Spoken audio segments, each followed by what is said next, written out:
Karibuni ndugu watazamaji, niliopo hapa mbele yenu ni Dr. Chikalamoto, dokta wenu wa tiba za asilia wa Afrika Mashariki na dunia nzima. Ni daktari wenu ambaye natoa elimu na tiba. Elimu ya kimwili, elimu ya kiroho, pamoja na tiba. Kwa hiyo mtu yoyote mwenye matatizo yoyote ya kifamilia, ya kimalazi na mambo mengine mengi ya kiuchumi, kama una shida biashara zako zinaziendi vizuri, kuna mambo ya chuma ulete na mambo mengi pia, kuna mambo ya kulogologwa, kwa uwezo wa Mwenyezi Mungu, hebu tushirikishane hilo jambo, tutaweza tukalitatua na tukalimaliza.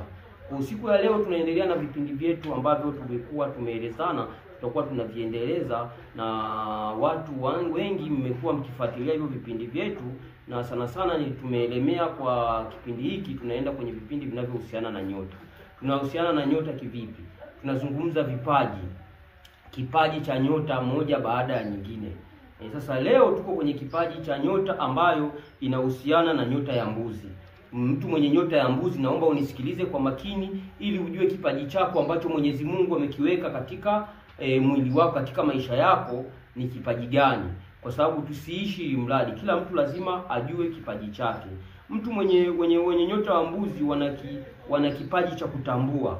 Yaani wana kitabu cha kutambua mambo madogo. Ni watu wepesi sana kuyatambua hayo mambo madogo, au ni watu wa kufuatilia kitu bila watu kujua. Yaani anaweza kufuatilia jambo bila mtu yoyote kujua, haki dakika ya mwisho analipatia lile jambo ufumbuzi. Akishalipatia ufumbuzi, ina maana tayari ndio anaoliweka mezani. Yaani ni watu ambao ni wafuatiliaji, wana kipaji. Haya mambo madogo mtu anasema mbona hili jambo ni dogo, lakini yeye ukimpa mtu mwenye nyota ya mbuzi ni rahisi sana kulifuatilia kwa hatua moja baada ya nyingine, na ni wepesi sana kulipatia ufumbuzi. Kwa hiyo ni wafuatiliaji wazuri sana. Kwa hiyo watu kama hawa ndio maana kuna kazi wanazofaa kuzifanya. Kazi gani wanazofaa kuzifanya watu kama wenye nyota ya mbuzi? Kazi wanazofanya kuzifanya ni kazi za kutumia akili. Yaani kazi za uhandisi. Watu wenye nyota ya mbuzi wanatumia sana kazi za uhandisi, kazi za serikalini, kazi za siasa zinawafaa sana. Ni kazi ambazo wengine wanasema kuna kazi watu wanaita kazi za surveyor zile zinawafaa sana. Ni kazi zinazowapa mafanikio sana, kwa sababu ni kazi ambazo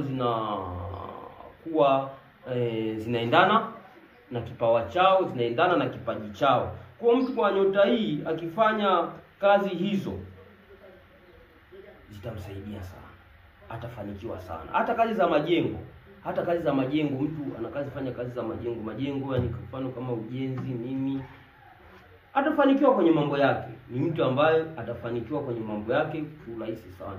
Kwa hiyo ndugu zangu, ni wale wenye nyota ya mbuzi, jitahidini.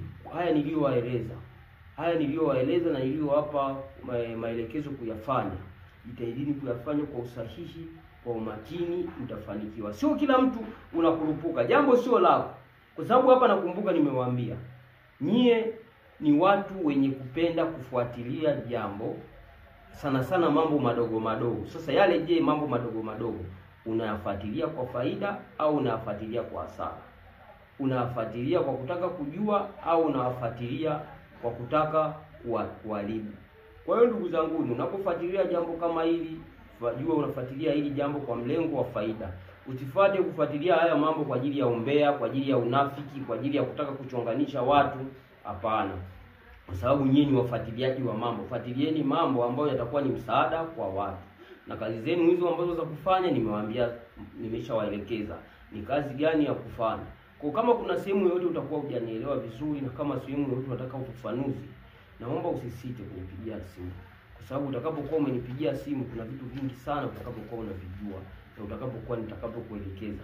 Na usisite, ujalishi uko wapi, ujalishi uko nchi gani. Ni vitu ambavyo vitakusaidia sana ukishavijua kwenye nyota, kwenye nyota ya mbuzi, vipawa vyenu.